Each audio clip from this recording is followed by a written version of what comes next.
નમસ્કાર મિત્રો, સીધું ને સટના એપિસોડમાં અમેરિકાથી આપણી સાથે વરિષ્ઠ પત્રકાર કૌશિક અમીન જોડાયા છે. અને કૌશિકભાઈ, આપનું સીધું ને સટમાં સ્વાગત છે. નમસ્કાર. નમસ્કાર.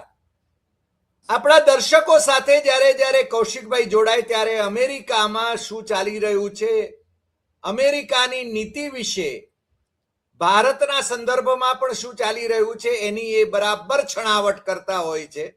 અને પટેલ ભાઈડો છે એટલે ચરોતરી ભાષામાં પણ જેટલું કહેવાય એટલું એ કહી શકે છે. માત્ર એમની ભાષા વિવેકી હોય છે એટલું હું જરૂર કહીશ, પણ ગુજરાતી લઢણ તો એમણે જાળવી છે.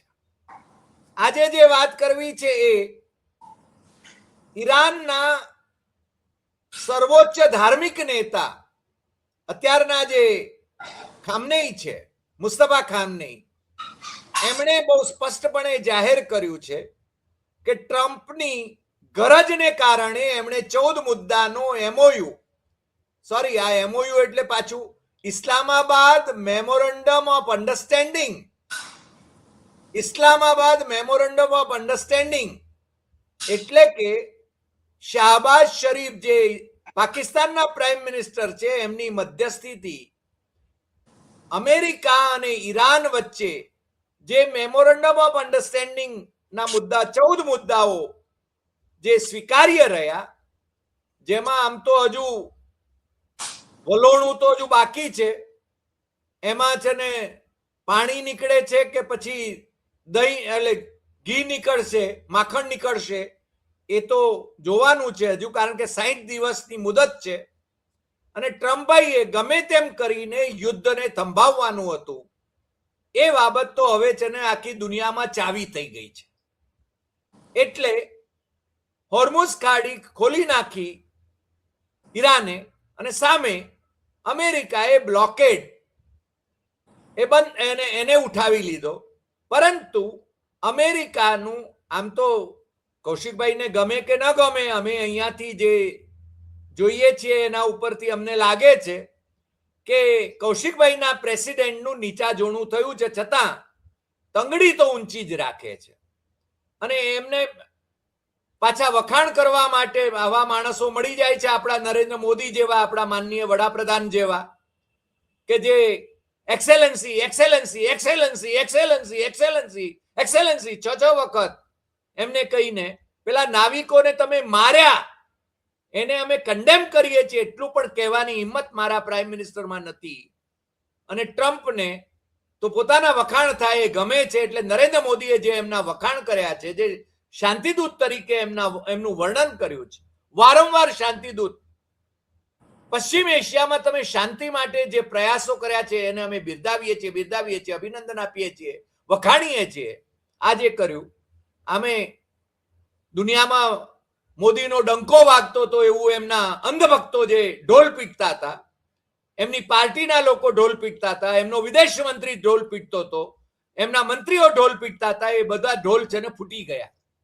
કારણ કે ઈરાન પર અમેરિકા અને ઇઝરાયલે આક્રમણ કર્યું એ પહેલા નરેન્દ્ર મોદી એ હજારો લોકોના હત્યારા એવા ઇઝરાયલના પ્રાઇમ મિનિસ્ટર નેતન્યાહુને ગળે મળી આવ્યા, અને ભારતે ક્યારેય ન કર્યું હોય એવું વલણ એમણે અપનાવ્યું.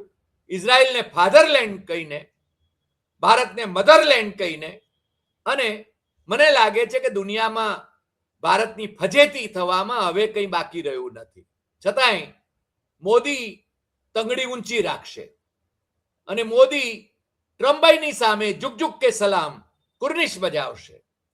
પણ ટ્રમ્પને આવા ઘણા બધા મળી જાય છે, પણ ટ્રમ્પને આ વખતે યુરોપના દેશોએ પણ ઈરાન સાથેના યુદ્ધમાં સહયોગ નથી કર્યો, એ બહુ સ્પષ્ટ થઈ ગયું છે.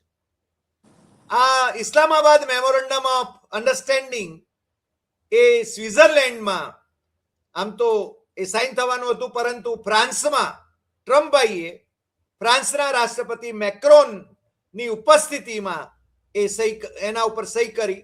ઈરાનના રાષ્ટ્રપતિએ પણ સહી કરી, કારણ કે ટ્રમ્પભાઈ ઈરાનના ધાર્મિક નેતા જે છે એમની સમકક્ષ થવા માંગતા હતા, પરંતુ એમણે ખામનેઈએ મુસ્તફા ખામનેઈએ બહુ સ્પષ્ટ સંકેતો આપ્યો છે કે ટ્રમ્પને ગરજ છે એટલા માટે આ એમઓયુ કરી રહ્યા છે અને હવે એ અમને દબાવવાની કોશિશ નહીં કરી શકે. આના વિશેની ચર્ચામાં કૌશિકભાઈ એ વિગતે આપણી સાથે વાત કરવાના છે. એટલે કૌશિકભાઈ, આપનું ફરીને સ્વાગત સીધું ને સટમાં. અને આપ જરા વિગતે ટકોરાબંધ વાત આપણી ચરોતરીમાં પણ કરો એવો આપને અનુરોધ છે. કૌશિકભાઈ. નમસ્કાર હરિભાઈ અને સર્વ શ્રોતા મિત્રોને. એક બહુ જ મોટા યુદ્ધના વાદળો ઘેરાઈ રહ્યા હતા, એમાંથી થોડી રાહત મળી છે. અમારા હિઝ એક્સેલન્સી પ્રેસિડેન્ટ એમને ભલે વિશ્વ નીચા જોણું કર્યું છે એવું કે, પણ પથ્થર નીચે દબાયેલો હાથ એમને સિફતથી કાઢવાનો સફળ પ્રયત્ન કર્યો છે. ઈરાનને જોઈએ છે એનાથી વધારે મળવાનું છે. તાત્કાલિક તો $24 બિલિયન જે ફ્રીઝ થયેલા છે, લગભગ $125 બિલિયન, એમાંથી 24ના અડધા $12.5 મિલિયન જેટલી રકમ એ તાત્કાલિક છૂટી થવાની છે, જે બ્લોક કરેલી હતી અગાઉની યુનો અને અન્ય દેશો દ્વારા. ભારતના પણ એમાં પૈસા છે, લગભગ $7 બિલિયન ભારતની અંદર પણ ફ્રીઝ થયેલા છે. એટલે $12.5 બિલિયન અત્યારે તો અમેરિકાના છૂટા થાય છે અને બીજા $350 બિલિયનથી વધારે રકમનું ઇન્વેસ્ટમેન્ટ, કદાચ $400 બિલિયન સુધી ઇન્વેસ્ટમેન્ટ પહોંચે, એ રિસ્ટ્રક્ચર માટે અને નવા ઇનિશિયેટિવ માટે કરવાના છે.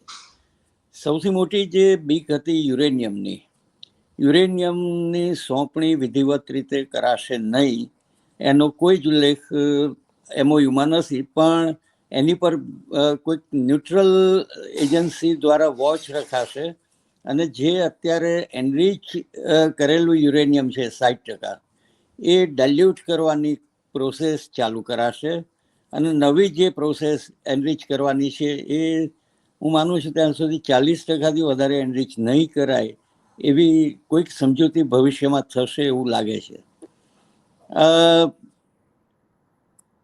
57માં રાજ્ય ભારતના ગવર્નર નરેન્દ્ર મોદીએ વાંધો લઈએ છીએ આની સામે સાહેબ, પણ જે રીતે ઝૂકીને, આ વખતે ટેલિપ્રોમ્પ્ટર નહોતું એટલે બોલવાના થોડા ફાંફા હતા, ચિઠ્ઠી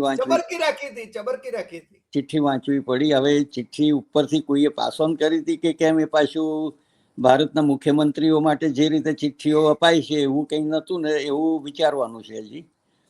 પણ 5 વખત યોર એક્સેલન્સી, આ કોઈ બ્રિટિશ રાજાને ઝૂકીને જે પેલો, અથવા તો આપણા રજવાડા, દરબારી રજવાડામાં જે સલામ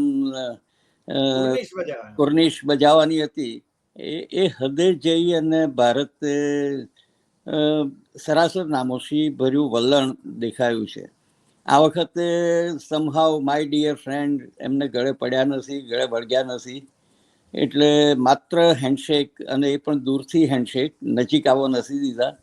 એટલે માય ડિયર ફ્રેન્ડ કેટલા દૂર છે એ પણ દેખાઈ આવ્યું છે. વિશ્વગુરુની વાત કરે છે, પણ જે રીતે પાકિસ્તાનને પણ ટ્રમ્પે એવોઇડ કર્યું છે અત્યારે. ઇસ્લામાબાદ એમઓયુ ભલે એમાં ઉલ્લેખ થયો હોય, અને મજાની વાત એ છે કે ઇસ્લામાબાદે પોતે જાણે એ એમઓયુ કરાવ્યું હોય એ રીતે જાતે એનાઉન્સ કર્યું છે એના ટ્વિટર ઉપર અને એક્સ એકાઉન્ટ ઉપર. એ સામાન્ય રીતે ફોરવર્ડ કોપી હોવી જોઈતી હતી ટ્રમ્પની અથવા તો ઈરાનની, એને બદલે પોતે જાણે કરાવ્યું છે બંનેની પાસે. એના રિએક્શન્સ પણ બહુ ખરાબ આવ્યા છે. કતાર અને ઇજિપ્ત એ બેના ઉલ્લેખ પણ એમાં બાકાત રહ્યા. જોકે ટ્રમ્પે એમને છાવરી લીધા છે. કતારનો રોલ બહુ મોટો થયો છે. એટલે ઇસ્લામાબાદની પરિસ્થિતિ હવે શું થવાની છે, પણ અમેરિકા પાકિસ્તાનનો સાથ નહીં છોડે, એને ગરજ છે. એટલે અત્યારે ભલે પાકિસ્તાનને એવોઇડ કર્યું હોય, પણ પાકિસ્તાનની સાથે અમેરિકાના સંબંધો રહેવાના છે. ભલે ભારત માટે એમને કહ્યું કે યુદ્ધ થશે તો અમે તમારા પડખે આવીને ઊભા રહીશું, પણ પડખે એટલે પડોશના પડખે આવીને ઊભા રહેવાના છે. એટલે એ નીતિમાં પણ ઓપરેશન સિંદૂરમાં બહુ બખૂબીથી જોયું છે અમેરિકાએ શું રોલ ભજવ્યો હતો. એટલે હજી વધારે કુર્નિશ કદાચ બજાવવી પડશે મોદી સાહેબે. પણ વિશ્વગુરુની જે વાત કરે છે, તમે G7ની અંદર પેલા લગ્નનો પ્રસંગ હોય તો ફુવાને આમ તેમ આંટા મારીને સમય પસાર કરવો પડે, રસોડામાં જવું પડે કે ચોરીમાં ડોક્યું કરી આવવું પડે, એવી પરિસ્થિતિમાં આ ફુવા મુકાયા હતા. એ જોઈ શકાયું હતું. G7માં એમની સાથે બહુ ક્લોઝલી જોઈ કોઈએ વર્તન કર્યું હોય એવું દેખાયું નથી. મેલોનીની સાથે પણ આપણે ઇન્સ્ટાગ્રામમાં બહુ પ્રખ્યાત થઈ ગયા છે એવું મેલોનીએ કટાક્ષની અંદર કહ્યું છે. પણ સાહેબને બહુ મજા આવી ને એમને ઓળઘોળ થઈને હાસ્ય પીરસ્યું અને એના ઓડિયો વર્લ્ડ ઓવર માત્ર ભારતીયોમાં નહીં પણ વિદેશીઓમાં પણ એ ચર્ચાનો વિષય બન્યા છે.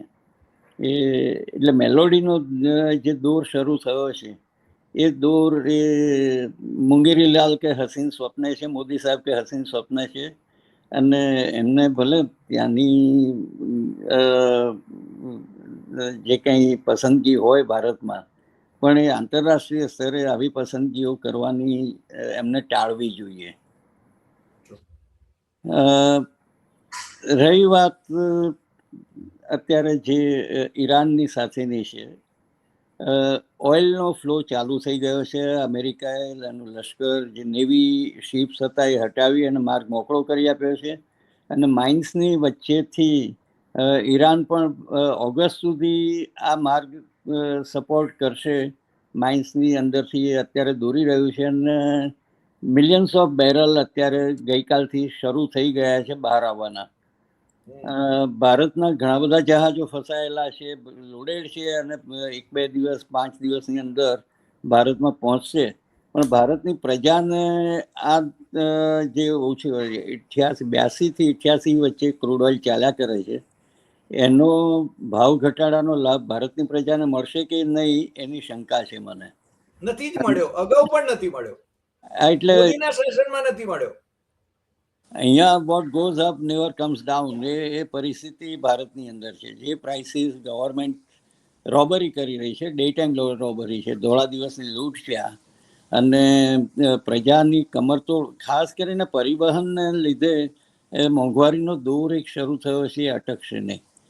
નેચરલ ગેસની અંદર પણ કતાર કુવેતની અંદર જે પરિસ્થિતિ, જે રીતે ભાવ ઘટાડીને અત્યારે મળે છે એનો લાભ મળતો નથી. અત્યારે જે સિચ્યુએશન મિડલ ઇસ્ટની અંદર સર્જાઈ રહ્યા છે, ઈરાનની સાથેનો આ સોદો ઇઝરાયલને તો ગમ્યો નથી અને ઇઝરાયલે હિઝબુલ્લા પર એટેક્સ ચાલુ રાખ્યા છે. હિઝબુલ્લા ટેરરિસ્ટ ઓર્ગેનાઇઝેશન ભલે કહેવાતું હોય, પરંતુ એના ચૂંટાયેલા પ્રતિનિધિઓ છે લોકલ વિધાનસભાઓમાં અને પાર્લામેન્ટની અંદર લેબેનોનમાં. એ પરિસ્થિતિમાં હિઝબુલ્લા સાથેના એટેકના નામે સિવિલિયન ઉપર જે હુમલાઓ થઈ રહ્યા છે, ગાઝા પટ્ટીની અંદર જે રીતે જીનોસાઇડ નેતન્યાહુએ કર્યો છે અને સધન લેબેનોનને ખાલી કરાવવા માટે હિઝબુલ્લાના નામે જે આતંકવાદ ચલાયો છે, ખરેખર તો આતંકી નેતન્યાહુ છે. અને નેતન્યાહુ પર ઇન્ટરનેશનલ ક્રિમિનલ કોર્ટના આદેશો પણ છે, ભારત સહિત એ માનવા માટે બંધાયેલા છે. પણ ફાધરલેન્ડના લીધે આપણા ત્યાં કોઈ કંઈ અમારા ગવર્નર બોલી શકતા નથી. આ પરિસ્થિતિ નેતન્યાહુને વહેલા મોડા નડવાની છે. અમેરિકાની અંદર પણ એના રાજકીય વમળો સર્જાયા છે. જેડી વાન્સે ઉપપ્રમુખ છે જમાઈરાજ આપણા, એમને ગઈકાલે 45 મિનિટ સુધી ટ્રમ્પનો બચાવ કર્યો અને નેતન્યાહુને તતડાવીને કહી દીધું કે ભાઈ તારા અમેરિકા વગર છૂટકો નથી, અમેરિકાની ભીખ ઉપર તું જીવે છે. અમેરિકાએ જે આપ્યા છે 2/3 ઓફ યોર વેપન્સ એ અમેરિકાની બનાવટના છે અને ટેક્સપેયરના પૈસાથી અપાયેલા એ હથિયારો છે. આ હદે એને ચોખવટ કરીને કહ્યું. એટલે અમેરિકી ટેક્સપેયરોમાં પણ એક વંટોળ ઉમટ્યો છે કે અમારા પૈસાનો આવો બેફામ દુરુપયોગ નેતન્યાહુ કેવી રીતે કરી શકે છે, અને એની કોઈ જવાબદેહી નથી. એ ટ્રમ્પનું કહ્યું માનતો નથી ટ્રમ્પને તું અપમાન કરી રહ્યો છે એ હદે જેડી વેન્સે એનો બચાવ કર્યો. ટ્રમ્પનો બચાવ અત્યારે જે રીતે થઈ રહ્યો છે અને એના લીધે અમેરિકામાં ટ્રમ્પનો જે એનો પોપ્યુલારિટી રેટ ઓછો થયો હતો, અત્યારે એ વધારે મજબૂત નેતા તરીકે જોવાઈ રહ્યા છે. જેડી વેન્સ જે રીતે અત્યારે એનો બચાવ કરી રહ્યા છે, ટ્રમ્પના બચાવમાં અત્યારે માત્ર જેડી વેન્સ છે. બાકીના અંદરના જે એના રિપબ્લિકન્સ છે, ઇન્ક્લુડિંગ માર્કો રૂબિયોથી લઈ અને તુલસી ગબાર્ડ હોય કે એના નવા બીજા કેટલાક છે કે ચક શુમર જેવા ડેમોક્રેટિક પક્ષના નેતાઓ છે, તો એ નેતાઓ પણ અત્યારે તરફેણ ઇઝરાયલની કરી રહ્યા છે. પણ ટ્રમ્પની સાથે નેતાન્યાહુએ થોડું કોમ્પ્રોમાઇઝ કરવું જોઈએ એવી લાગણી પ્રવર્તી રહી છે. જેડી વેન્સને આનાથી ભારે નુકસાન એની આગામી પ્રેસિડેન્શિયલ નોમિનેશન માટે થઈ શકે છે. એ જો પ્રમુખ પદ તરીકે ઊભો રહે તો ઇઝરાયલ લોબી, કારણ કે સૌથી મોટી પૈસાદાર લોબી છે, તમારા અદાણી અંબાણી જેવા 10 ને ભેગા કરો એવી મોટી ઇઝરાયલી લોબી છે. તો એ લોકો આઈપેકનો જે ફાઇનાન્સ જે કરે છે સેનેટરોને કોંગ્રેસમેનોને લોકલ લેવલે, તો ઇઝરાયલી લોબીના પૈસાની સામે એમાં પણ બે ભાગ ચોક્કસ છે. પણ ક્રિશ્ચિયાનિટીની સામે જે રીતે અત્યારે આ પરિસ્થિતિ સર્જાઈ છે, એવેન્જેલિકલ જે ઓર્થોડોક્સ કહી શકીએ, જે ચુસ્ત રૂઢિચુસ્ત ક્રિશ્ચિયન છે, જેડી વેન્સ એમાંના એક છે. અને માર્કો રૂબિયો પણ એ પૈકીના જ એક છે. અને એ જો આપણે ભારતની યાત્રા એમની યાદ કરીએ તો એમને કલકત્તામાં આવ્યા, મધર ટેરેસાના ઘરે ગયા અને ત્યાંના મુખ્યમંત્રીને મળવાની આશા હતી, પણ મુખ્યમંત્રી અથવા તો વિદેશ મંત્રાલય કે ભારત સરકારના કોઈ જવાબદાર પ્રતિનિધિઓએ એમને સ્વાગત કર્યું નહીં. આ ભવિષ્યનું એક કેન્ડિડેટ છે પ્રેસિડેન્શિયલ, અને એની આગતા સ્વાગતામાં જોકર જયશંકર અને ત્યાંનો ભ્રષ્ટમાં ભ્રષ્ટ શુવેન્દુ અધિકારી મુખ્યમંત્રી, આ બંને જે રીતે એમને અવગણ્યા છે, અને એના કારણે હોમ મિનિસ્ટ્રીની ઉપર પણ એક અસર આવી કે તમે જે ફોરેન ફંડ રિસીવ કરવાના જે બેન કર્યા છે, ઓક્સફામ છે, ફોર્ડ ફાઉન્ડેશન છે, અને ક્રિશ્ચિયન મિશનરીઝ ને વિદેશી મોટાભાગની ચિલ્ડ્રન ફંડ અને એનો દુષ્પરિણામ એમણે છે ને કેરળમાં ભોગવવું પડ્યું આ ચૂંટણીમાં. એટલે ક્રિશ્ચિયન લોબી, ઇવન તમિલનાડુમાં પણ એ પરિસ્થિતિ છે. તમિલનાડુમાં વિજય છે એ ક્રિશ્ચિયન લોબીમાંથી આવેલો છે. એટલે ભારતની અંદર ક્રિશ્ચિયાનિટી ભલે 2% હોય કે લેસ દેન 1% હોય, પણ ઉત્તર પૂર્વીય રાજ્યો, દક્ષિણના રાજ્યો અને કલકત્તા જેવી, ઓરિસ્સા જેવી જગ્યાઓ, ફાધર સ્વેન જે રીતે જીવતા સળગાવ્યા હતા, એ ઘટનાઓ આજે પણ હજી અહીંયા ક્રિશ્ચિયન વર્લ્ડમાં ચમકી રહી છે. ભારતની અંદર ક્રિશ્ચિયાનિટી પર અને ઇસ્લામ પર જે રીતે આક્ષેપો થઈ રહ્યા છે, અહીંયાના રિલિજિયસ રિપોર્ટ અહીંયાના હોય, યુરોપિયન યુનિયનના હોય, એમાં બહુ વિગતે એની છણાવટ થાય છે અને ભારતની અંદર એ પ્રકાશિત થવા નથી દેતા. કેટલીક સંસ્થાઓ છે, વાયર જેવી છે, અથવા તો ઇન્ડિપેન્ડન્ટ રવિશકુમાર પુણ્યપ્રસૂન કે અવિસાર જેવા કેટલાક પત્રકારો એને અવારનવાર બહાર લાવે છે, પણ એ પૂરતું નથી. કારણ કે એ ચેનલો સિલેક્ટેડ લોકો જ જુએ છે અને બૌદ્ધિકોને મતની સંખ્યાની સામે તો કોઈ ગજુ વાગતું નથી. અત્યારે તમારે ત્યાં ભારતમાં તો ખરીદ વેચાણ સંઘ ચાલુ થઈ ગયો છે. એમને 800 લોકસભાની સભા બેઠકો કરવી છે, એના માટે ઉતાવળ થઈ રહી છે. અને એ જો પતી જાય તો તરત મિડ ટર્મ ઇલેક્શન અથવા તો વહેલા ઇલેક્શન આપે એવી શક્યતાઓ પણ જોવાઈ રહી છે. એટલે ભારત વધારે ડામાડોળ પરિસ્થિતિની અંદર જઈ રહ્યું છે. ઓઇલની અંદર, સોના ચાંદીની અંદર અને કોમોડિટીઝ બીજી છે એની અંદર જે પરિસ્થિતિ છે, ભલે જો કે પ્લસ એક વસ્તુ છે કે આ યુદ્ધ જે ઈરાનનું થયું એની અંદર રેમિટન્સ છે મિડલ ઇસ્ટનું, એ ફ્લો અટક્યો નથી. સમહાવ એ કદાચ થોડો વધારે મજબૂત થયો અપેક્ષા કરતા. એટલે રૂપિયો થોડો દબાયો છે, 96 સુધી પહોંચેલો છે, પણ અત્યારે 94.30-40 જેટલો છે. અને સોના ચાંદીમાં પણ થોડા 2-3 હજાર રૂપિયા જેવો ઘટાડો જોવા મળે છે. પણ એ ઘટાડો ભારતનું અર્થકારણ પચાવી શકશે કે કેમ એ બીજો યક્ષ પ્રશ્ન છે. ભારતનું અર્થતંત્ર વધારે મજબૂત અને સારા હાથોમાં જાય તો હજી પણ ભારત બચી શકે એમ છે, નહીં તો શ્રીલંકા જેવી પરિસ્થિતિ આવે તો નવાઈ નહીં.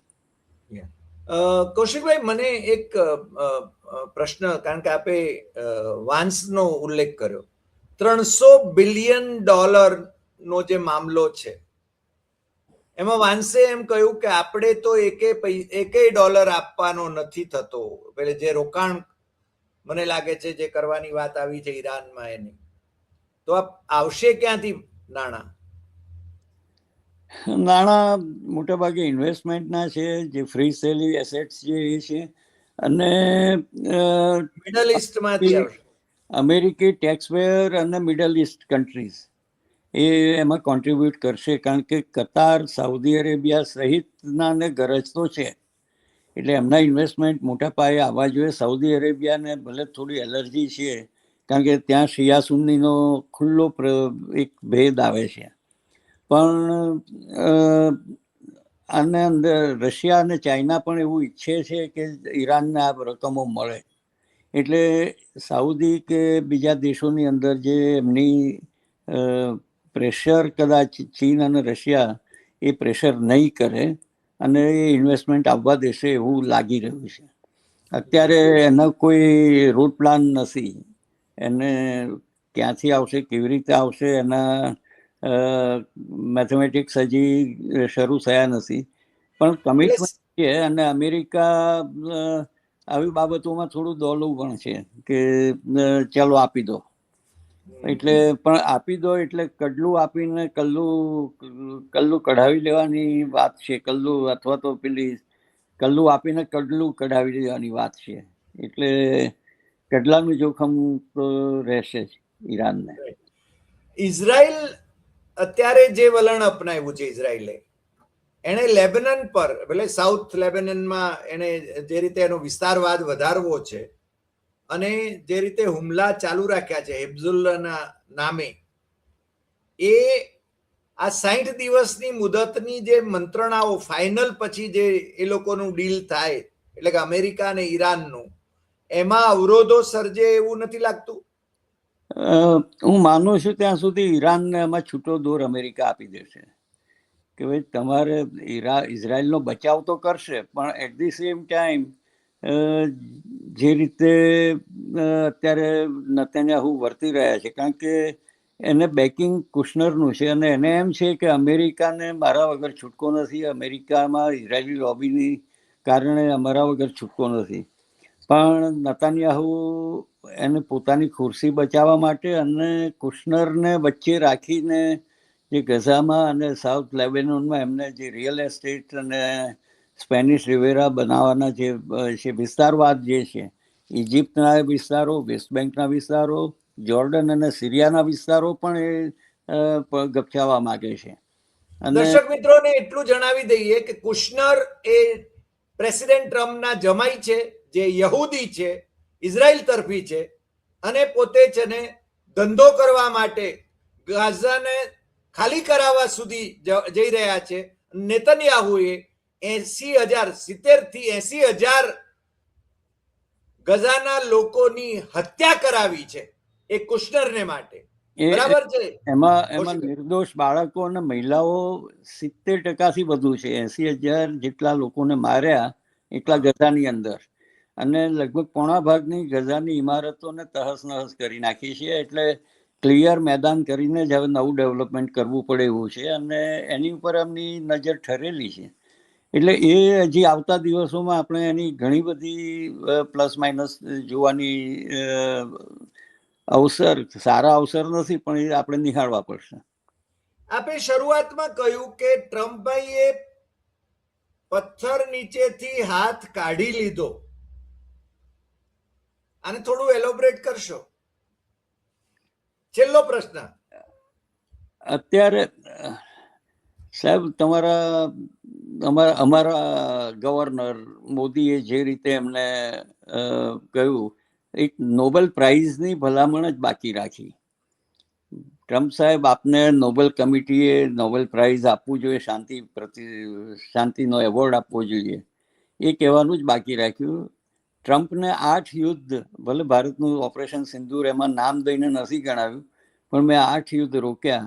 એટલે આવનારી મિડ ટર્મની જે ચૂંટણીઓ છે એના માટે પણ જરૂરી હતું.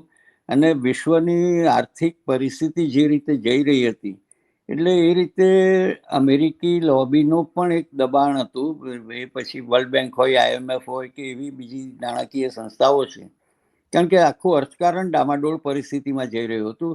ભાવ ગેસના $4-4.5 થઈ ગયા હતા અને $6 સુધી વકરે એવી પરિસ્થિતિ હતી. 4.5% જેટલો ઇન્ફ્લેશન રેટ અમેરિકાની અંદર છે. એટલે એને રિડ્યુસ કરી કંટ્રોલ કરવાની એમને એક ગંભીર ચેતવણી પણ હતી. અને એ ચેતવણીના કારણે કોઈ પણ રીતે આ સમાધાન થાય એ જરૂરી હતું. અને ફરીથી પાછું એ નહેરુ જેમ અમારા ગવર્નરને યાદ નથી કરવા, ઊંઘવા નથી દેતા, એમ અહીંયા જૂના પ્રેસિડેન્ટ્સ, ખાસ કરીને ઓબામા અને બીજા બધા, એ ક્લિન્ટનનું નામ નથી દેતા જોકે, પણ ઓબામાનું નામ દે છે. બાય ધ વે, ઓબામાએ ગઈકાલે એમની પ્રેસિડેન્શિયલ લાઇબ્રેરી લગભગ $650 મિલિયનના ખર્ચે શિકાગોની અંદર ખુલ્લી મૂકી અને 45 મિનિટનું એનું લગભગ પ્રવચન, ખૂબ સરસ પ્રવચન એને કર્યું. એને મિશેલ ઓબામાએ, એ બંનેના પ્રવચન શ્રોતાઓએ કદાચ જો સાંભળવાનો મોકો મળે તો એ યુટ્યુબ પર અવેલેબલ છે, તો એ પણ સાંભળવા જોઈએ. અને જે સદનસીબે આજે Juneteenth નો દિવસ છે, ફ્રાઈડે, 1865ની અંદર સ્લેવરી એક્ટ જે પસાર થયો, એ ગુલામોની મુક્તિનો પ્રસંગ Juneteenth તરીકે ઉજવાય છે. અને એની આજે ઉજવણી થઈ રહી છે. અને એની પૂર્વ સંધ્યાએ ઓબામાએ ગઈકાલે આ લાઇબ્રેરી મૂકી. પણ ટ્રમ્પની જે વાત હતી, દબાણ, હાથ પથ્થર નીચેથી છોલાયો છે, છોલાયા કરતા હાડકા દેખાય એવો છોલાયો છે. એટલે એ પરિસ્થિતિમાંથી દેશને બચાવવાની એમની જવાબદારી છે. આપણે જેમ ભારતની જેમ નાદારીની હદ સુધી લઈ જવાની કોશિશ અને ઊંઘ જ ના ઉડે, એ પરિસ્થિતિ અહીંયા તો ચલાવી લેવાય એવી નથી. આપે ઓબામાનો ઉલ્લેખ કર્યો એટલે જસ્ટ એક દર્શકોના લાભાર્થે કહી દઉં કે 2015માં ઈરાન સાથે જે સમજૂતી થઈ હતી એ ઓબામાના સમયગાળામાં એમની પહેલથી થઈ હતી, બરાબર? એ $15 બિલિયન કે એવી સમજૂતી અને અણુ કરાર જે થયો, અને એની અંદર ઈરાને પોતાનું વચન પાડ્યું છે. એક વસ્તુ ચોક્કસ જોવી જોઈએ કે ઈરાન કોઈ પણ પડોશી દેશ પર હુમલા કર્યા નથી, એક્સેપ્ટ પાકિસ્તાન ઉપર ના છૂટકે હુમલો કરવો પડ્યો હતો. પણ એ સિવાય ઈરાન મોટેભાગે શાંતિપ્રિય રહ્યું છે. યુરેનિયમ અને અણુ બોમ્બ નહીં બનાવવાની જે પ્રોમિસ ઓબામાના સમયમાં આપી હતી, અને તુલસી ગબાર્ડે પણ એ કહ્યું, અને એને લીધે તુલસી ગબાર્ડને જવું પડ્યું. નેશનલ પોઝિશન પરથી ટ્રમ્પે એને રવાના કરી. આપણી એ હિન્દુ ધર્મ ફોલો કરે છે, પણ એ જન્મે ઇન્ડિયન નથી. એટલે એ પણ એક પરિસ્થિતિ જોવી જોઈએ. ઓબામાની જે સમજૂતી હતી એના કરતાં અત્યારે લગભગ $400 બિલિયનના ખર્ચે આ સમજૂતી થઈ છે. એટલે ટ્રમ્પની કોઈ વાતો નાની હોતી જ નથી, બધી જ મહાન વાતો હોય છે.